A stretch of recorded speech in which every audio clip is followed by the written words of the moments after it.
السلام علیکم دوستو، یہاں پر آپ کو بریکنگ نیوز دیتے چلیں۔ DGISPR کی پاکستان میں چینی فوج کی موجودگی کی سختی سے تردید۔ DGISPR major general Babar Iftikhar نے بھارتی میڈیا میں LOC پر پاک فوج کی اضافی نفری کے دعوے کو غلط قرار دیتے ہوئے پاکستان میں چینی فوج کی موجودگی کی سختی سے تردید کر دی ہے۔ تفصیلات کے مطابق پاک فوج کے شعبہ تعلقات عامہ ISPR کے director general major general Babar Iftikhar سماجی رابطوں کی ویب سائٹ ٹویٹر پر جاری بیان میں کہا ہے کہ بھارتی میڈیا میں گلگت بلوچستان میں LOC کے ساتھ پاک فوج کی اضافی نفری کے دعوے غلط ہیں۔ کوئی فوجی نقل و حرکت یا اضافی تعیناتی نہیں کی گئی۔ DGISPR نے پاکستان میں چینی فوج کے موجودگی کی سختی سے تردید کرتے ہوئے کہا، اسکردو ایئر بیس چین کے استعمال کرنے کی رپورٹ حقیقت کے برعکس ہے۔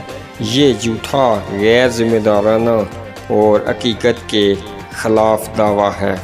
خیال رہے بھارتی میڈیا کو پاکستان اور چین کے ڈراونے خواب آنے لگے ہیں اور بھارت نے رسوائی سے بچنے کے لیے ہمسایہ ممالک پر رازآسائی شروع کر دی ہے۔ بھارتی الیکٹرانک میڈیا پر پاکستان کی LOC پر اضافی نفری کے جھوٹے دعوے کے ساتھ ساتھ چین کی طرف سے اسکردو ایئر بیس کا استعمال کا جھوٹا الزام عائد کیا جا رہا ہے۔